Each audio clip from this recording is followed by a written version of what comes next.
Hello everyone. आज हम लोग सीखेंगे सार्थक अंक। बहुत ही ज़्यादा इम्पोर्टेंट टॉपिक है, वेरी वेरी इम्पोर्टेंट।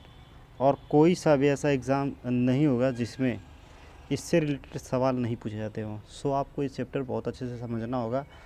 इससे देखिए, इसको लेकर बहुत सारा डाउट होता है। मैं आपको बहुत सिंपल वे में समझाऊंगा। जितना पॉइंट्स बोलूँगा वो याद कर लेना है, कभी बुक को उठा के नहीं पढ़ना है। रीज़न ये है कि बुक को पढ़ोगे तो आप फिर कन्फ्यूजन वाली स्टेट में आ जाओगे। जितना अभी सुने हो उसी को आपको याद कर लेना है, और जैसे कि इससे एग्जाम्पल रहेंगे वो हम लोग एग्जाम्पल वगैरह देखेंगे। ओके, तो सार्थक अंक के बारे में आपसे क्या पूछा जाएगा कि कितने सार्थक अंक है। कोई मेजरमेंट दे देगा, भाई मेजरमेंट तो देखें हम लोग कि कैसे नापा जोखा जाता है, कैसे त्रुटि वगैरह आती है, तो वो दे देगा। तो आपसे बोलेगा कि इसमें कितने सार्थक अंक है। ओके, तो सार्थक अंक को देखिए, दो प्रकार के अंक होते हैं, या तो शून्य होगा या तो अशून्य होगा। यानी शून्य का मतलब क्या है? शून्य का मतलब ये है जीरो।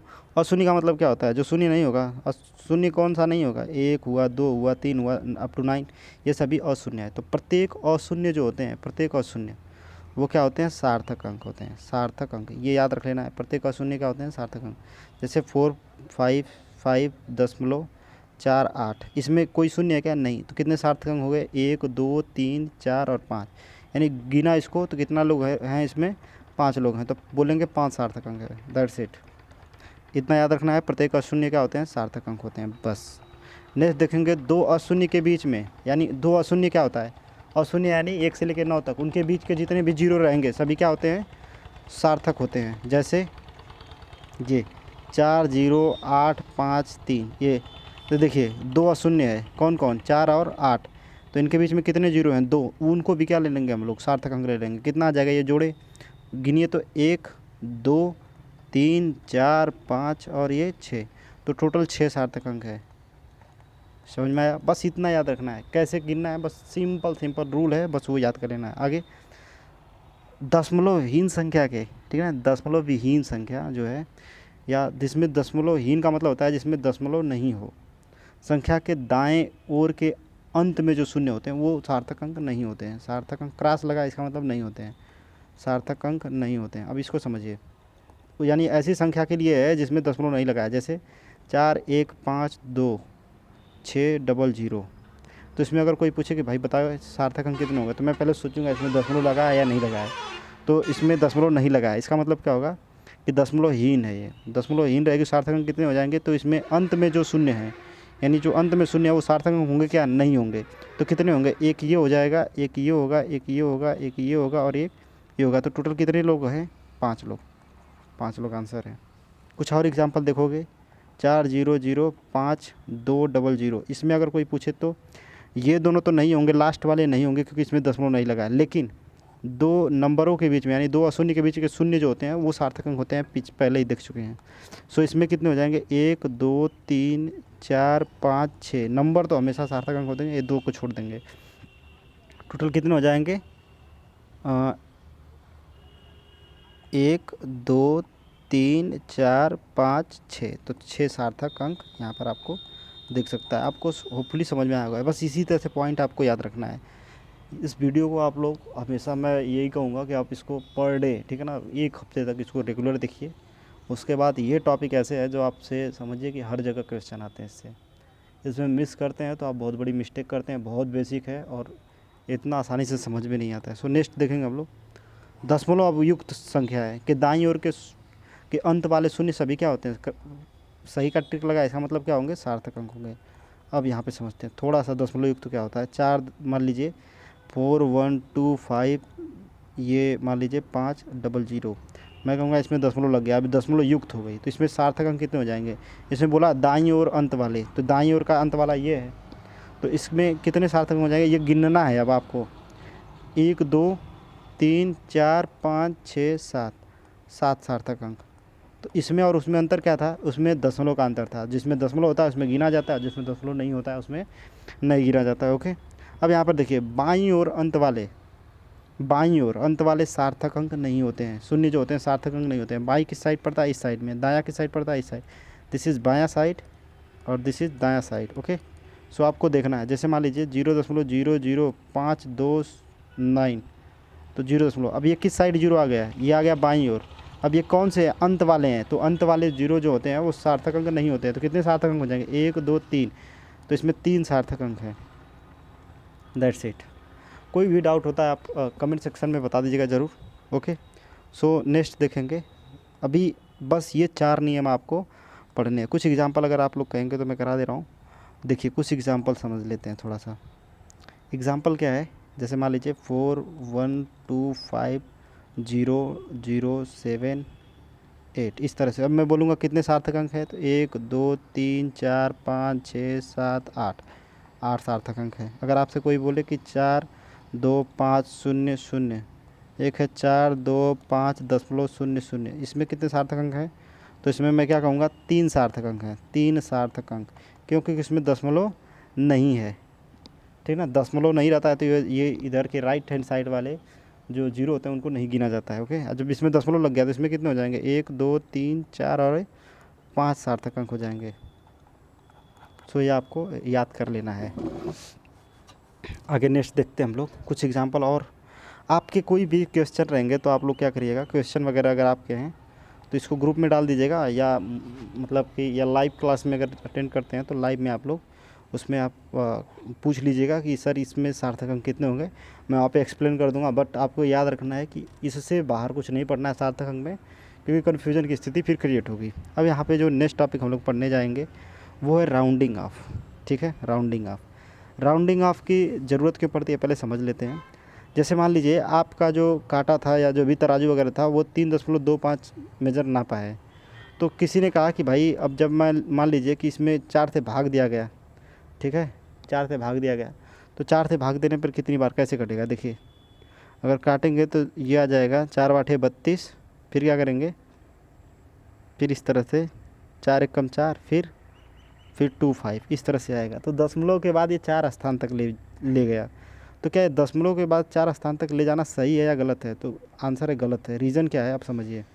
गलत इसलिए है क्योंकि हमारा कांटा जो है वो दशमलव के 2 स्थान तक मेजर करता है। ठीक है, दशमलव के 2 स्थान तक मेजर करता है। तो जैसे ही आप दशमलव के 4 स्थान तक ऐसे काट के ले जाएंगे तो बड़ा खुश हो जाएगा कि भाई देखो मेरी औकात ही नहीं है उतना नापने की, और ये बेचारा, ठीक ना, ये मेरी औकात बता दिया उतना करने का। वही बात है कि किसी गरीब इंसान को, ठीक ना, किसी गरीब इंसान को आपने मुकेश अंबानी बना दिया, तो इसकी तो औकात ही नहीं है ना। 3.25 की दशमलव के 4 स्थान तक कहाँ माप सकता है, नहीं माप सकता है। तो हमको छोड़ना पड़ेगा। तो वही जो छोड़ना होता है ना उसी को हम लोग बोलते हैं राउंडिंग ऑफ। इम्पॉर्टेंट है। तो छोड़ने की कुछ प्रक्रियाएं होती हैं, ठीक है ना, हर चीज़ को छोड़ना जो होता है ना उसकी कुछ प्रोसेस होती है। तो उसकी प्रोसेस हम लोग समझते हैं। देखिए एग्जांपल से समझाऊंगा, आपको अच्छे से समझ में आएगा। अब उसमें कितना छोड़ना है ये मेजरमेंट पे डिपेंड करेगा कितने तक नापा गया, मैं लेकिन आपको बता रहा हूँ। देखिए यदि छोड़ा गया अंक 5 से छोटा है तो कोई चेंज नहीं करते। जैसे मान लीजिए 3.45, ठीक है ना, 8 और मान लीजिए 3 लिखा हुआ है। मैं कहूँगा कि हमको 4 डिजिट चाहिए, इसमें से 4 डिजिट। तो 4 डिजिट चाहिए, तो ये क्या है, हमको 3 को, इसका मतलब छोड़ना है, 3 को छोड़ना है। ओके, 3 को छोड़ना है। तो 3 को कैसे छोड़ेंगे, तो हमको 4 डिजिट चाहिए। तो बताइए 3 को छोड़ना है तो क्या 3 जो है 5 से छोटा है या नहीं है, तो 3 जो है 5 से छोटा है। तो 5 से छोटा रहेगा तो उसमें कोई भी चेंज नहीं करेंगे। चेंज का मतलब देखेंगे अभी, तो इसको ऐसे लिख देंगे 3.458, बस दैट्स और आंसर। राउंडिंग अप हो गया। अब इसमें बोला जाएगा कि भाई कितना डिजिट लेना है। ओके, नेक्स्ट देखेंगे हम लोग एग्जाम्पल।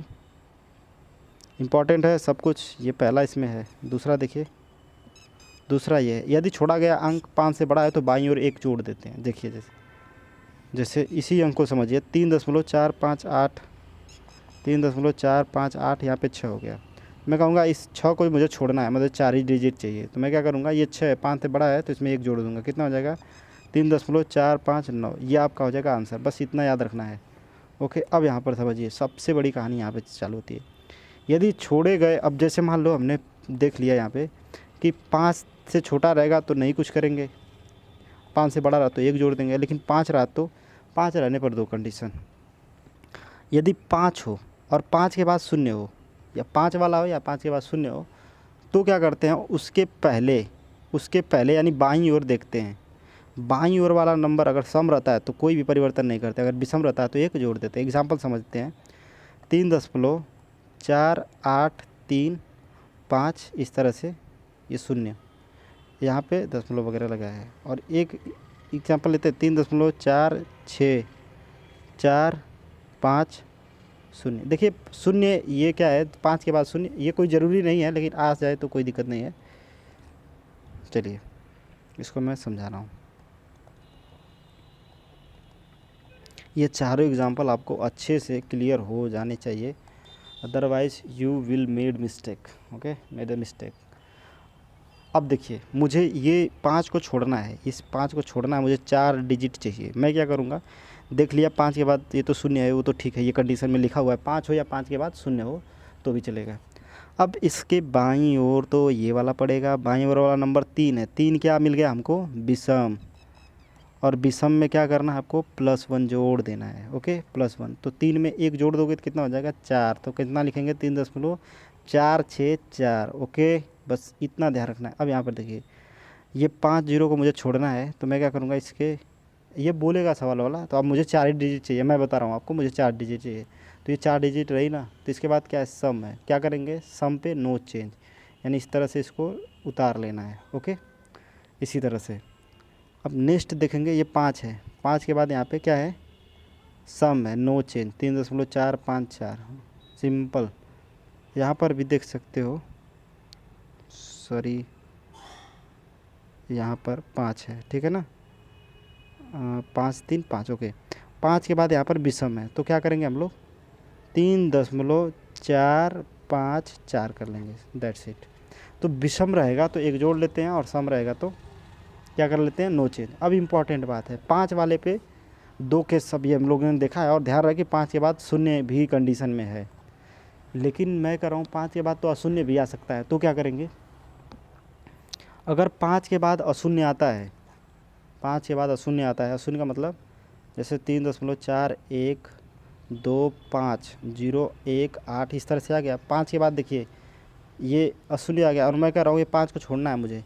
तो अगर अशून्य आता है 5 के बाद तो क्या करना है, चाहे ये सम रहे या विषम रहे, आपको हर बार क्या करना है, इसमें से एक जोड़ देना है। जब आप 5 के बाद कोई भी अशून्य नंबर आ गया तो एक जोड़ देना, तो कितना इसका आंसर आएगा, 3.413 हो जाएगा। इसका कितना हो जाएगा, 3.414।